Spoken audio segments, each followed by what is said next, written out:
Histoire Le singe et la tortue. Un jour, un singe, l'air très triste et abattu, se promenait au bord de la rivière lorsqu'il rencontra une tortue. « Comment vas-tu » demanda la tortue, remarquant qu'il avait l'air triste. Le singe répondit : « Oh, mon ami, j'ai très faim.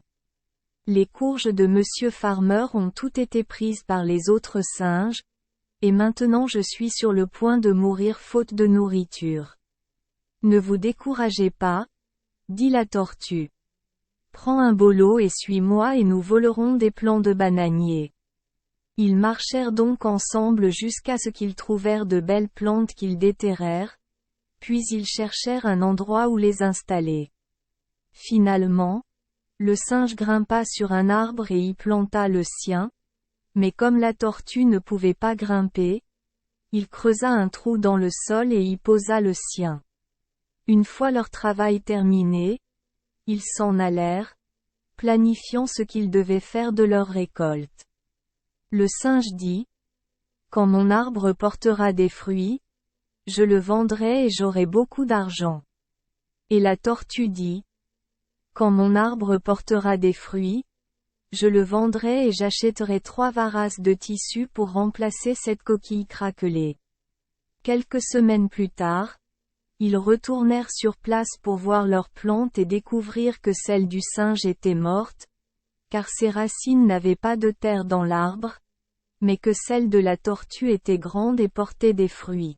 « Je vais monter au sommet pour que nous puissions récupérer les fruits, dit le singe. Et il sauta de l'arbre, laissant la pauvre tortue seule au sol. « S'il vous plaît, donnez-moi à manger, » a appelé la tortue, mais le singe ne lui en a jeté qu'une verte et a mangé lui-même toutes les mûres. Lorsqu'il eut mangé toutes les bonnes bananes, le singe étendit ses bras autour de l'arbre et s'endormit. La tortue, voyant cela, était très en colère et réfléchit à la manière dont elle pourrait punir le voleur. Ayant décidé d'un plan, il ramassa des bambous pointus qu'il planta tout autour sous l'arbre, puis il s'écria : « Le crocodile arrive ! Le crocodile arrive !» Le singe fut si surpris par ce cri qu'il tomba sur le bambou pointu et fut tué. Ensuite, la tortue a coupé le singe mort en morceaux, y a mis du sel et l'a séché au soleil. Le lendemain, il partit dans les montagnes et vendit sa viande à d'autres singes qui lui donnèrent volontiers des courges en retour. En les quittant, il leur rappela : « Les paresseux, vous mangez maintenant votre propre corps. Vous mangez maintenant votre propre corps. » Ensuite, les singes ont couru, l'ont attrapé et l'ont transporté jusqu'à leur propre maison.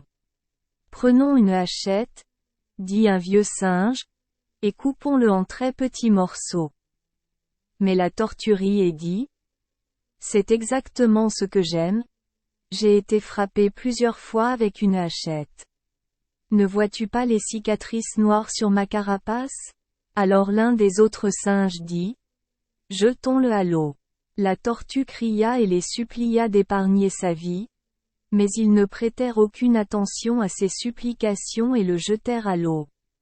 Il a coulé au fond, mais a très vite retrouvé un homard. Les singes en furent très surpris et le supplièrent de leur dire comment attraper les homards. « J'ai attaché une extrémité d'une ficelle autour de ma taille, » a déclaré la tortue. À l'autre bout de la corde, j'ai attaché une pierre pour pouvoir couler. Les singes se sont immédiatement attachés des ficelles autour d'eux, comme le disait la tortue, et quand tout était prêt, ils ont plongé dans l'eau pour ne plus jamais remonter. Et encore aujourd'hui, les singes n'aiment pas manger de viande, car ils se souviennent d'une histoire ancienne. Merci les enfants des Esperluette Croisillon 39. Avoir écouté des contes de fées au jour Esperluette Croisillon 39. 8. Espérons que les histoires apporteront aux enfants des moments heureux et significatifs. Si vous aimez notre chaîne, Veuillez appuyer sur le bouton S Esperluette Croisillon 39. Abonner. Pour ne manquer aucune histoire intéressante. Je vous souhaite une bonne nuit de sommeil et de beaux rêves. Rendez-vous dans la prochaine histoire.